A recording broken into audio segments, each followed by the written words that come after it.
Hey Saberland, Vader's Vault here, showing off our last of the 3 prototype in our mid-level line of sabers.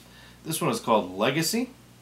I made this one in the vein of the Graflex style of sabers, taking cues from different ones, Luke's, Anakin's, Starkiller, and just kind of taking subtle cues from each one and adding it in and making it to where this saber could possibly fall somewhere way down the line of progeny of that design.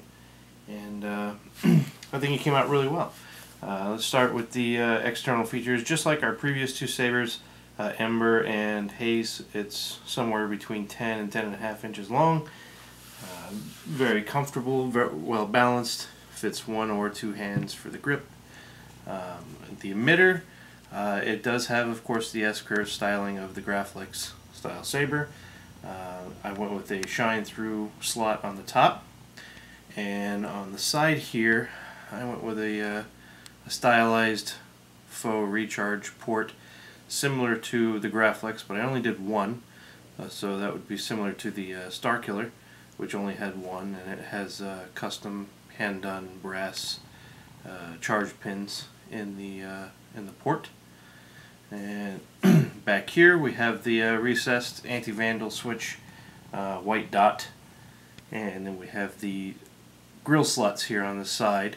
Now, they are all the way through, and there is some copper mesh backing it to kind of obscure the internals a bit, but there is also a backlight of blue accent LED to go with the sky blue blade, so it does shine through. It also serves another function, as it makes the saber extremely loud. These sabers are already pretty loud with the 2-watt high bass speaker in them. They're a very nice resonant hilt, but with those slots in it, it literally doubles the volume of the saber. So this is a very loud hilt. Moving back here, I've got sort of a stylized clamp band. On the Graflex sabers, there's the clamp, and on the different incarnations of that saber, it varies. Luke's, of course, has the standard Graflex clamp band, but on the Anakin, it actually has a big raised knurled pattern in the middle of it. I didn't really want anything like the clamp box on the top, so I just did a stylized band with a knurled section in the middle, surrounded by several thin lines on either side, help separating it and give it that feel. The rear of the saber finishes off with some low-profile T-tracks.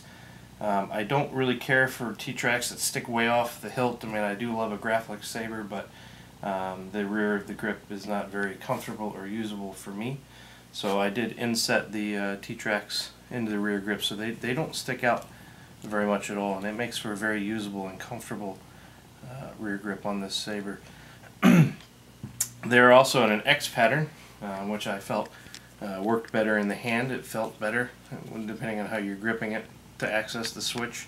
I didn't like having the grip in the center line here. Plus, if somebody wanted to add a CoverTech wheel, it's much easier to hang it off the belt if the CoverTech is at either 90 degrees from the switch or 180 degrees from the switch. It won't interfere with the T-tracks at all. Just like the previous sabers, it unscrews here in the middle grip section, revealing the battery power cell, the 18650, and the SD card access, which of course, just like the other ones, you want to access the SD card, which is right there. Take out the power cell, pop in and out the SD card, or change it out for a totally new one, whatever you want to do, and screw on the grip, and you're ready to go. This one is just loaded up with the standard light meat font.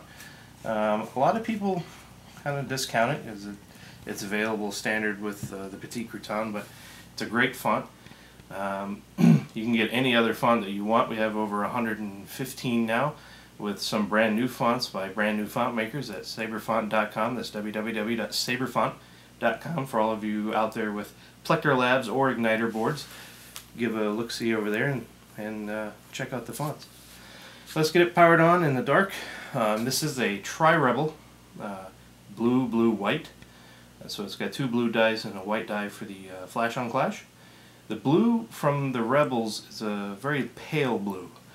It's not as deep and rich as a normal blue, so it's not great for mixing, but on a standalone blade, it's very bright and it has a very nice color. It's sort of what we call sky blue. Some of them are even binned into the cyan range. This one is a very nice blue. It's not cyan at all, but it fits that category of sky blue real well, and it's real bright. So let's get some lights off here and I'll show you guys Legacy.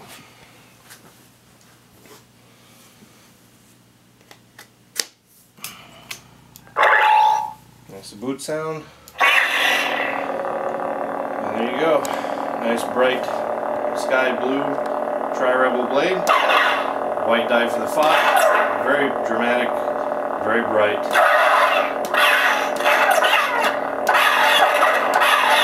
And of course the backlight on the grill slots shining through the mesh. And then we've got the white dot anti-vandal switch. This, like the other two, is up for auction at the FX Sabers forum. If you're not a member, please join. Come hang out with us Saber Geeks and have a lot of fun. With celebration right around the corner, it's a good chance to get yourself a Vader's Vault Saber and a Crystal Shard Saber at that to bring to the convention and show it off. Thanks again, guys, and enjoy.